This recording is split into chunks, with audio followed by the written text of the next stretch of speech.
Good morning, friends. Today we will discuss and study about the cardiovascular system.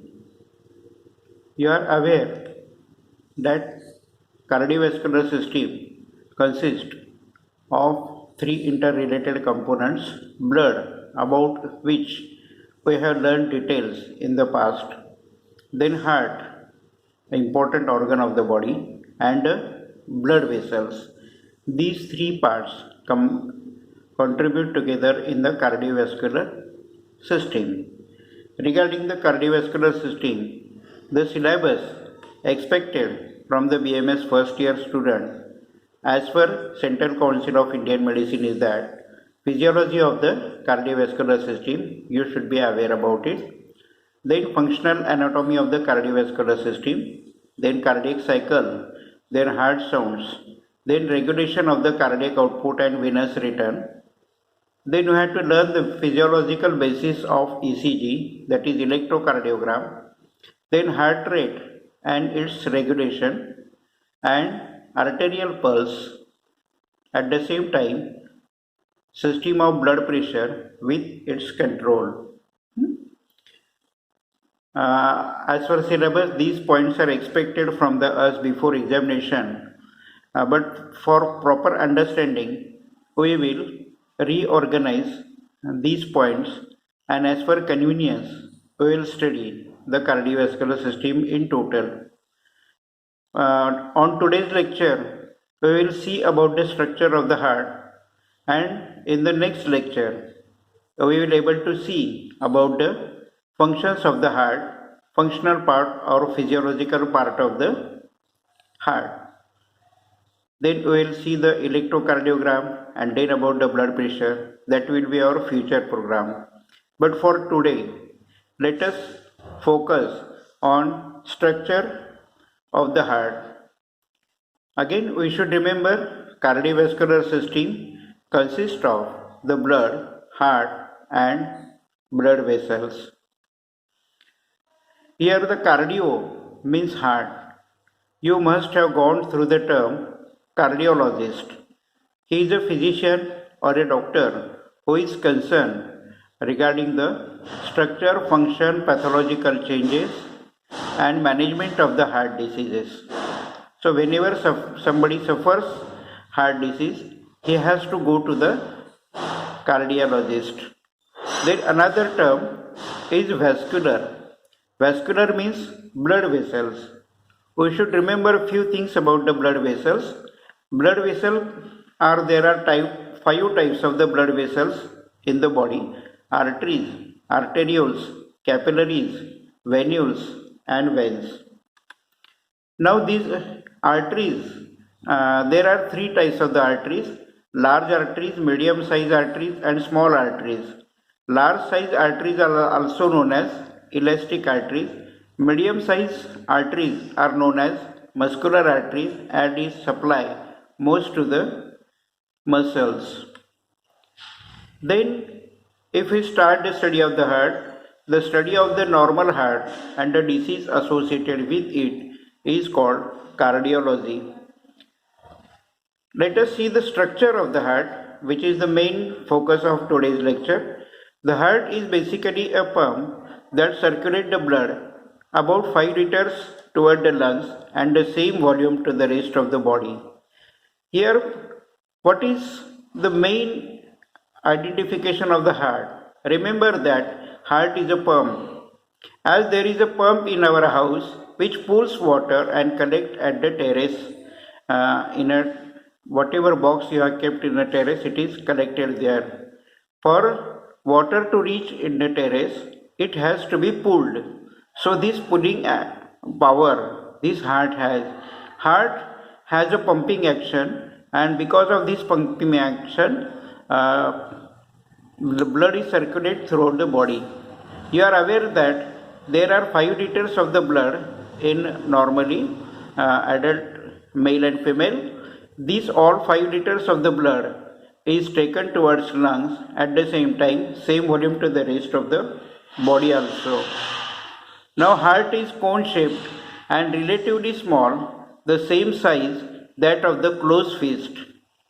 It is about 12 centimeters long, 9 centimeters wide at its broadest point, and 6 centimeters thick. How much is the weight of the heart? The weight of the heart averages 250 grams in adult females and 300 grams in adult male. So its size is as a closed fist. Now, heart rests on the diaphragm near the midline of the thoracic cavity.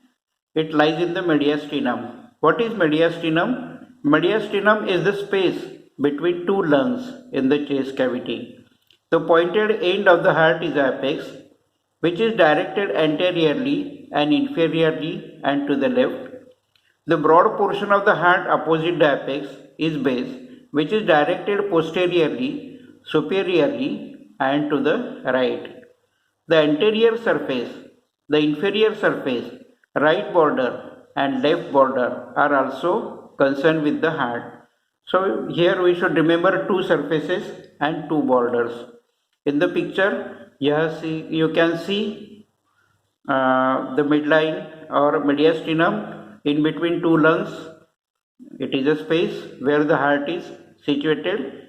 It is actually on the midline, but 1/3 portion of the heart lies on the right side and 2/3 portion of the heart lies on the left side. Here also peacefully you can visualize the picture. Today we will see about the covering of the heart, wall of the heart, chambers of the heart, walls of the heart and special junctional tissues of the heart. These five important points cover the structure of the heart.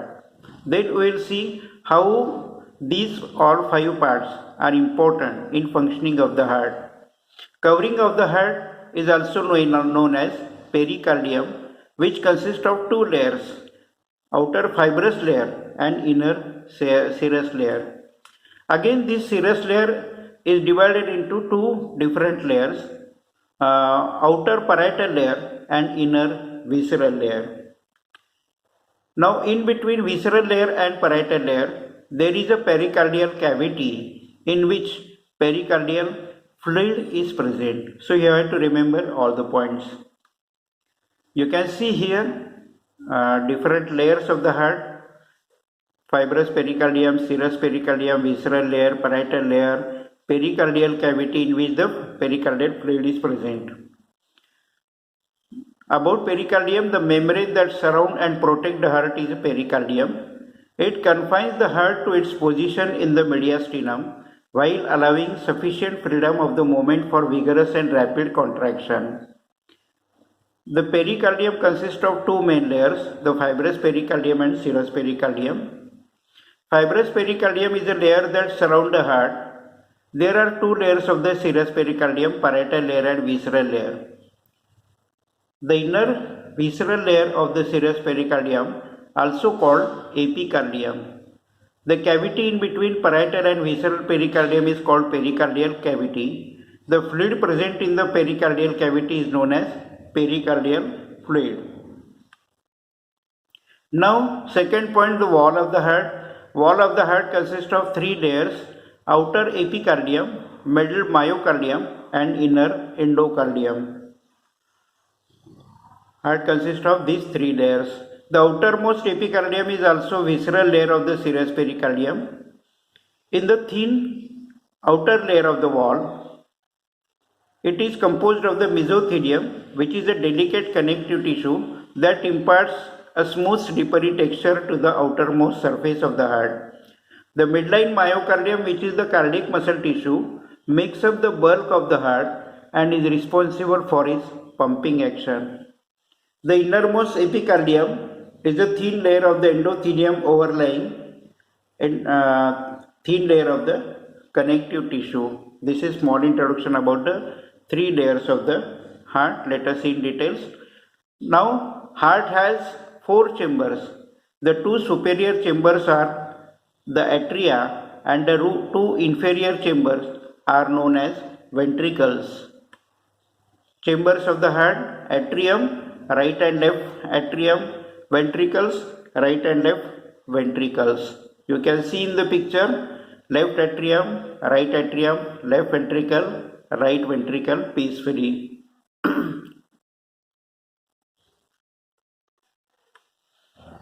Right atrium. The right atrium receives blood from three veins: the superior vena cava, inferior vena cava, and coronary sinus. From right atrium, then the blood passes from right atrium into the right ventricle through a wall called tricuspid wall. Because it consists of three leaflets or cusps, the walls of the heart are composed of the dense connective tissue covered by endocardium. Now right ventricle forms the most of the anterior surface of the heart. Blood passes from the right ventricle through the pulmonary wall into the large artery called pulmonary trunk, which divides into right and left pulmonary arteries. Now left atrium. The left atrium forms the most of the base of the heart. It receives blood from the lungs through four pulmonary veins. Now blood passes from the left atrium into the left ventricles through the bicuspid wall, which has two cusps, which is also known as mitral wall. Now left ventricle. The left ventricle forms the apex of the heart. Blood passes from the left ventricle through the aortic wall into the largest artery of the body, the ascending aorta.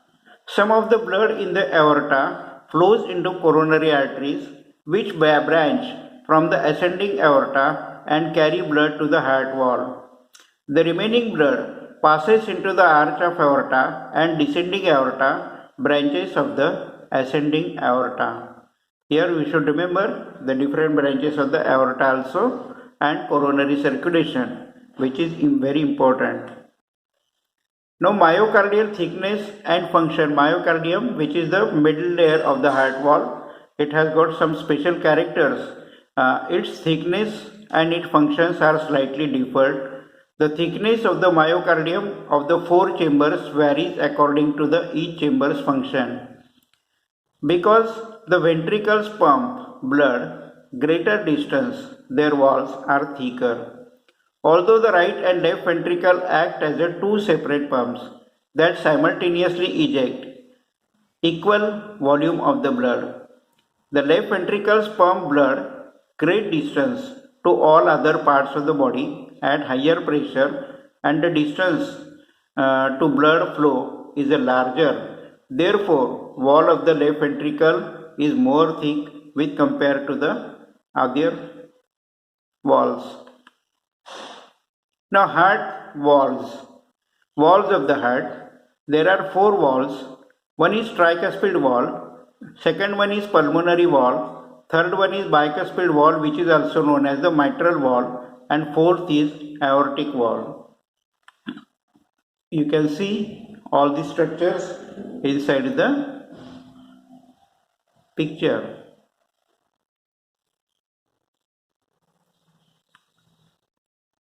Now chambers of the heart contract. It pushes a volume of blood into the ventricles or out of the heart into an artery. Walls close in response to pressure changes and the heart contracts and relaxes. Each of the four walls helps ensure the one-way flow of the blood by opens to the let the blood through and then closing to prevent the backflow of the blood. That's why the specific structure of a wall is situated in the heart. Now atrioventricular walls are located between an atrium and ventricle. The tricuspid and bicuspid walls are termed atrioventricular walls. When an atrioventricular wall is open, blood moves from the atria into the ventricles through open atrioventricular walls. Atrioventricular walls prevent backflow of the blood into the atrium. So that the blood should go from the atrium to the ventricle, there should not be backflow as ventricle to the atrium. That function is done by a specific structure called walls. Now aortic and pulmonary walls are as semilunar walls. Walls because they are made up of three crescent moon-shaped cusps. The semilunar walls allow ejections of the blood from the heart into the arteries but prevent backflow of the blood into ventricles. When the ventricles contract, pressure build up within the chambers. Now semilunar walls open when the pressure in the ventricle exceeds the pressure in the arteries, permitting ejection of the blood from the ventricle into the pulmonary trunk and aorta. That means from the right ventricle to the pulmonary trunk and from the left ventricle to the aorta. As the ventricles relax, blood starts to flow back toward the heart. As the backflowing of the blood fills up the cusp, the semilunar walls closed. There are some heart walls disorder. When heart walls operate normally, they open fully and close completely at proper times. Failure of the heart walls to open is known as stenosis, where the failure of the walls to close completely is termed insufficiency or incompetence. It is also known as regurgitation. In mitral stenosis, there is narrowing of the mitral wall. Mitral insufficiency allows backflow of the blood from the left ventricle into the left atrium. In aortic stenosis, the aortic wall gets narrowed, and in the aortic insufficiency, there is backflow of the blood from the aorta into the left ventricles. Certain infectious disease can damage and destroy the heart walls. One example is rheumatic fever, an acute systemic inflammatory disease that usually occurs a streptococcal infection of the throat. The bacteria trigger an immune response and in which antibodies that are produced to destroy the bacteria attack inflame the connective tissue in joint, heart walls and other organs. Even though rheumatic fever may weaken the heart wall, most often it damages the tricuspid and aortic walls. You are aware of the autoimmune disease when our own antibodies attack its own tissues. Our immune system destroys the heart walls and there are chances there are valvular heart disease. Now circulation, we should remember systemic circulation. With each beat, the heart pumps blood into the two closed circuits, the systemic circulation and pulmonary circulation. From the right side into pulmonary circulation, from left side it is into the systemic circulation. The left side of the heart is the pump of systemic circulation. It receives bright red oxygen-rich blood from the lungs. The left ventricle ejects blood into the aorta. From aorta, blood divides into separate streams, entering progressively smaller systemic arteries that carry all organs throughout the body. In systemic tissues, arteries gives rise to smaller diameter arterioles which finally lead to the extensive bed of the systemic capillaries. Exchange of the nutrient and gases occurs the thin capillary walls. Blood unloads O2 and picks up carbon dioxide. In most cases, blood flows only one capillary and then enter the systemic venules. Venules carry deoxygenated or oxygen poor blood away from the tissues and merge to form larger systemic veins. Ultimately, blood flows back to the right atrium. The right side of the heart is the pump for the pulmonary circulation.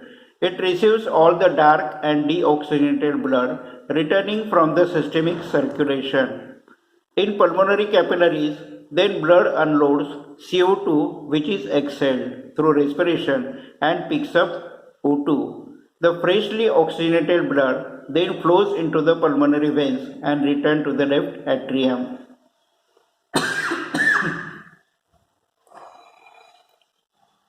Now coronary circulation is very important for the nourishment of the heart. Chambers of the heart supply all layers of the cells that make up the heart wall. For this reason, myocardium has its own blood vessels, the coronary circulation. The coronary arteries branch from the ascending aorta and encircles heart like a crown encircles the head. While the heart is contracting, high pressure of the blood in the aorta propels blood through the coronary arteries into capillaries and then into the coronary veins.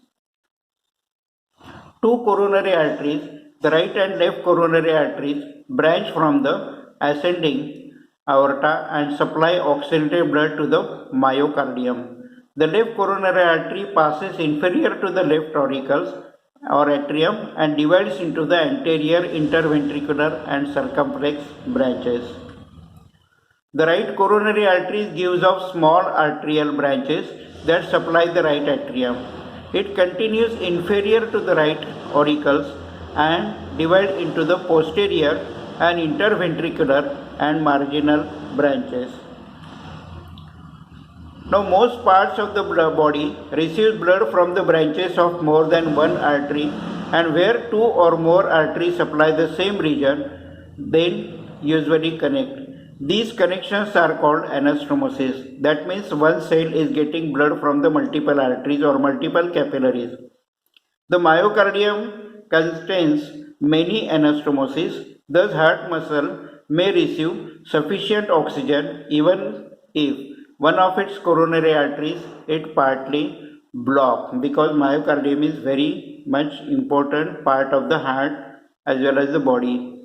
Blood passes through the coronary arteries, it flows into the arteries where it delivers oxygen and nutrients and collect the carbon dioxide and waste and then enter into the veins. The deoxygenated blood then drains into the large vascular sinus on the posterior surface of the heart called coronary sinus, which empties into the right atrium. Main tributaries carry blood into the coronary sinus are great cardiac vein, middle cardiac vein. You can see here coronary arteries on the left side and coronary veins on the left. Coronary arteries on the left side and coronary veins on the right side. Now heart, special junctional tissues of the heart. Heart has 5 special junctional tissues or part of the conduction system: SA node, AV node, bundle of His, bundle branches and Purkinje's fibers. And inherent rhythmical electrical activity is the reason for the heart's continuous beating. The source of this electrical activity is called autorhythmic fibers because they are self-excitable. They do not need any order from the nervous or hormones. During embryonic development, about 1% of the cardiac muscle fibers become autorhythmic fibers, which have 2 important functions. They act as a pacemaker, that means setting the rhythm of electrical excitement or excitation that causes contraction of the heart. Then they form the conduction system, a network of the specialized cardiac muscle fibers that provide a path for each cycle of the cardiac excitation to progress through the heart. The conduction system ensures that cardiac chambers become stimulated to contract in a coordinated manner, which makes heart an effective pump. Now, cardiac excitation normally begins to the SA node located in the right atrial wall, just inferior to the opening of the superior vena cava. SA node propagates throughout both atria via gap junctions in the intercalated disc of the atrial muscle fibers. The action potential reaches the atrioventricular node located in the septum between the 2 atria, just anterior to the opening of the coronary sinus. Then from atrioventricular node, the action potential enters the atrioventricular bundles. After propagating along with the AV bundles, the action potential enters the both right and left bundle branches. Finally, the large diameter Purkinje's fiber rapidly conduct the action potential from the apex to the heart upward to remainder of the ventricular myocardium. Now, on their own, autorhythmic fibers in the SA node initiate an action potential about every 0.6 seconds or 100 times per minute.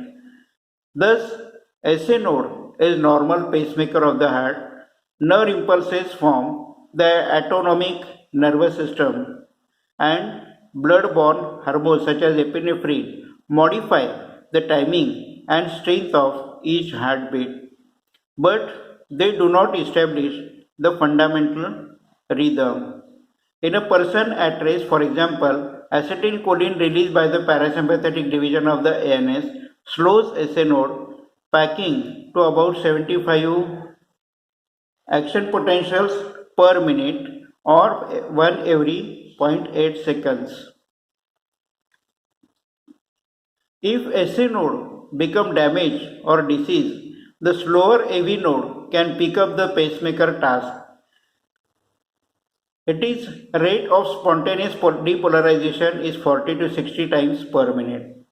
That means your pulse rate per minute get down.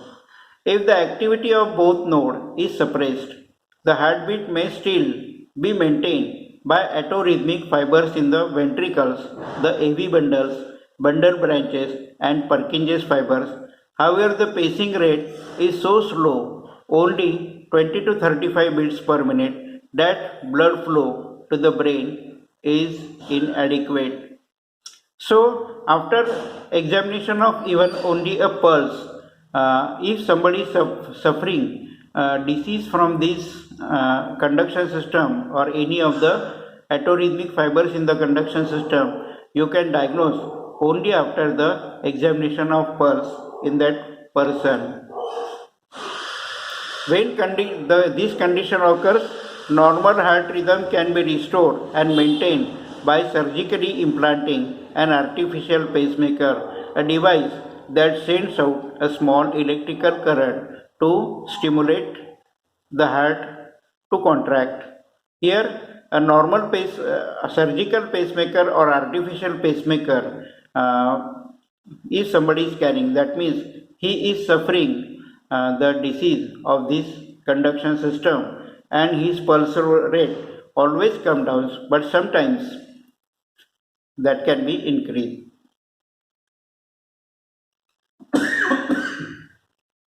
You can see here SA node, AV node, AV bundles, bundle branches, and Purkinje's fibers, the different types of the conduction system, fibers of the conduction system. Now, ectopic pacemakers. What is ectopic pacemaker? Sometimes a site other than SA node become a pacemaker because it develops abnormal self-excitability. Such a site is called ectopic pacemaker. Pacemaker may operate only occasionally, producing beats, or it may pace the heart for some period. Caffeine and nicotine, electrolyte imbalance, hypoxia, and toxic reactions to the drugs such as the digitalis.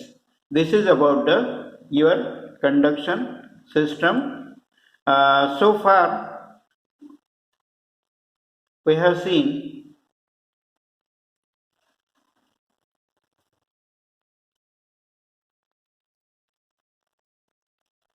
तो अभी तक हम लोगों ने देखा है कि structure of the heart में क्या क्या चीज़ें होती हैं.